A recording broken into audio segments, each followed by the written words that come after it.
Depuis des jours, Libreville est le théâtre d'une colère sourde, celle des candidats recalés au dernier concours d'entrée à l'École nationale d'administration. Ils dénoncent des irrégularités flagrantes, des noms absents de la liste des admissibles, figurant curieusement parmi les admis finaux. Ce dysfonctionnement ne sont pas de simples erreurs administratives. Pour ces jeunes, c'est leur avenir qui est en jeu, leur espoir d'échapper à la précarité. Le cas de l'ENA n'est qu'un exemple parmi tant d'autres. Prenons le concours de l'école de préparation aux carrières administratives, dont les résultats des épreuves de mai 2024 n'ont été publiés qu'en septembre. 4 mois d'attente, un silence insoutenable pour les candidats qui, entre inquiétude et résignation, ne savent pas de quoi leur avenir sera fait. Dans le processus des doublons et des incohérences dans les résultats viennent ternir encore plus l'image de ces concours. Les concours de la police et de l'armée n'ont guère fait mieux.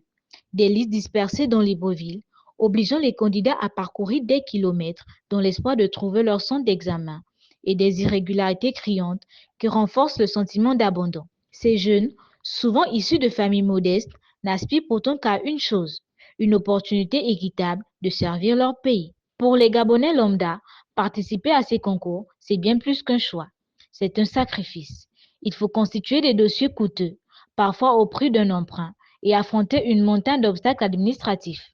Nombreux sont ceux qui, faute de délivrance de documents essentiels par les administrations, voient leur candidature compromise avant même de commencer. Que dire de ces milliers de candidats qui, après tant d'efforts, doivent se disputer une poignée de places? Chaque année, l'écart entre l'immense volume des postulants et le nombre ridicule réduit d'admis alimente un sentiment de frustration et d'injustice.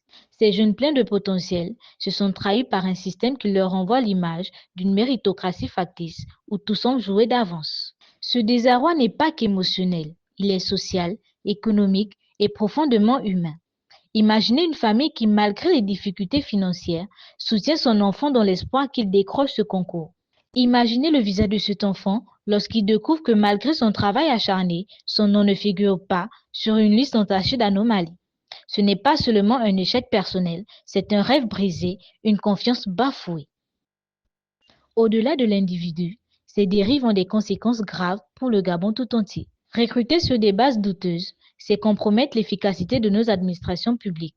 Si des candidats moins qualifiés ou favorisés par des pratiques opaques sont sélectionnés, comment espérer bâtir des institutions solides et performantes?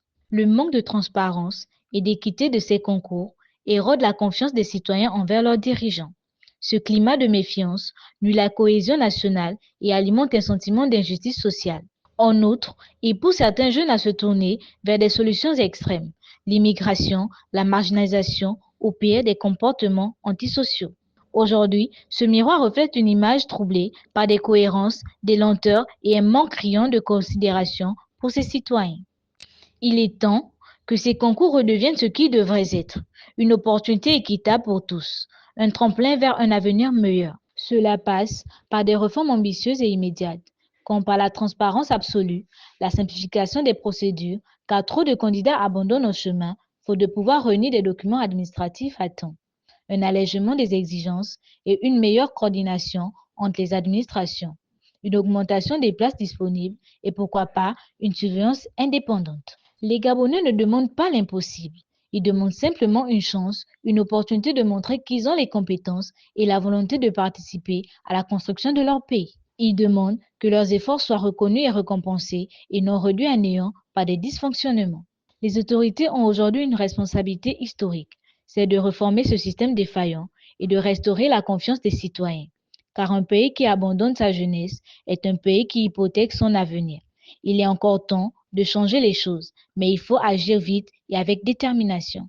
L'essor vers la félicité tant rêvé par tous dépend des décisions que nous prenons aujourd'hui.